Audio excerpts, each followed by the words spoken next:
بسم اللہ الرحمن الرحیم۔ السلام علیکم طلباء۔ آج ہم جماعت نحم کا حصہ نظم میں نعت ہے، نعت کی تشریح کریں گے، اور اس کے لیے ہم سب سے پہلے اس کا شعر ہے: صبا بے شک آتی مدینے سے تو ہے، کہ تجھ میں مدینے کے پھولوں کی بو ہے۔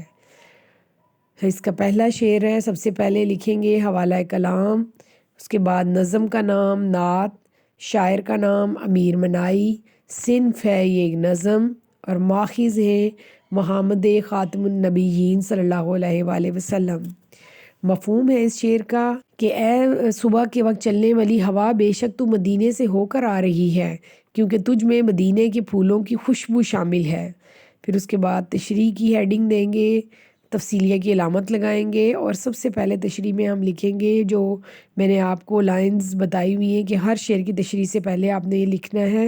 زیر نگاہ شعر جو تشریح کے لیے قلم بند کیا جا رہا ہے وہ امیر منائی کی نظم نعت سے ماخوذ ہے۔ شاعر کا کلام دریا کو کوزے میں بند کرنے کے مترادف ہے۔ پھر اس کے بعد شاعر کا اسلوب بیان ہر شعر کے، یہ ہر شعر کے سٹارٹ کا جو پیٹرن ہے، یہ آپ نے ہر شعر میں یہ لائنز کو اور ان چیزوں کو شامل کرنا ہے۔ اس کے بعد امیر منائی کا اسلوب بیان لکھیں گے کہ آپ کا شمار اپنے عہد کے قادر الکلام شاعروں میں ہوتا ہے۔ آپ نے تمام اصناف میں شاعری کی، مگر غزل اور نعت کی طرف آپ کا رجحان زیادہ رہا۔ آپ کی شاعری زبان و بیان کی خوبیوں، فکر و خیال کی رعنائیوں کا مجموعہ ہے۔ آپ کی نعتوں میں آورد کے مقابلے میں آمد کا رنگ غالب ہے۔ پھر اس کے بعد لکھیں گے کہ یہ نعت امیر منائی کے دیوان محمد خاتم النبیین سے لی گئی ہے۔ اس شعر میں شاعر نے شہر رسول سے اپنی محبت کا اظہار کیا گیا ہے۔ وہ کہتے ہیں جب صبح سویرے ٹھنڈی ٹھنڈی ہوا چلتی ہے تو اس سے شہر رسول مدینہ منورہ کی فضا یاد آنے لگتی ہے۔ وہ ہوا سے مخاطب ہو کر کہتے ہیں کہ تو مدینے سے ہو کر آئی ہے، اس لیے تو خوشبودار ہے، تجھ میں وہی خوشبو ہے جو مدینے کے پھولوں میں ہے۔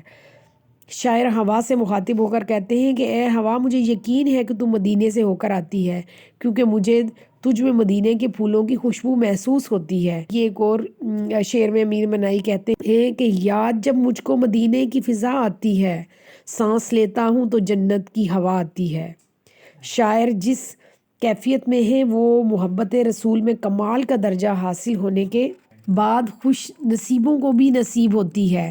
یہ مقام حاصل ہونے کے بعد ہر چیز سے مہک مدینہ محسوس ہوتی ہے۔ ہر وقت دربار رسالت میں حاضری کا گمان رہتا ہے، ہر بات اور ہر کام میں اطاعت رسول کا دھیان رہتا ہے۔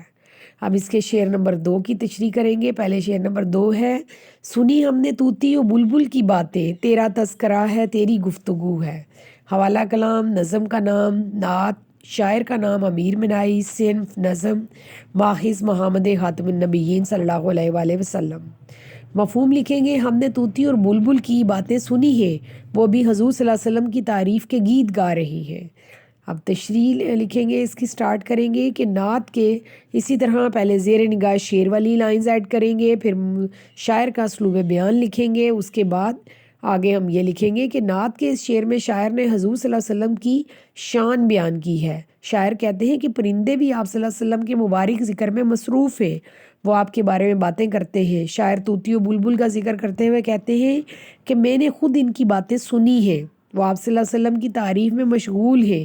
دنیا بھر کے انسانوں کے ساتھ ساتھ پرندے بھی آپ کی تعریف کرتے ہیں۔ دراصل شاعر کو کائنات کی ہر شے میں ذکر رسول کی گونج سنائی دیتی ہے۔ بقول شاعر ہر ایک ذرہ فضا کا داستان اس کی سناتا ہے، ہر ایک جھونکا ہوا کا آ کے دیتا ہے پیام اس کا۔ شاعر کو طوطی و بلبل کے نغموں میں بھی حضور کا ذکر سنائی دیتا ہے۔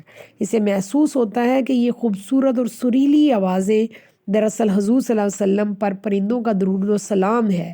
اللہ تعالیٰ اس کے فرشتے اور انسان تو حضور صلی اللہ علیہ وسلم پر درود بھیجتے ہی ہیں۔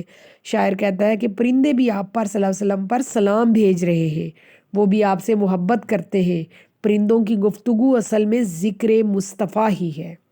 جی طلباء، یہ پہلے 2 اشعار کی میں نے تشریح کی ہے، اسی پیٹرن سے آپ نے اگلے 2 اشعار کی بھی تشریح کرنی ہے، یہ آپ کا ہوم ورک ہے۔ اللہ حافظ۔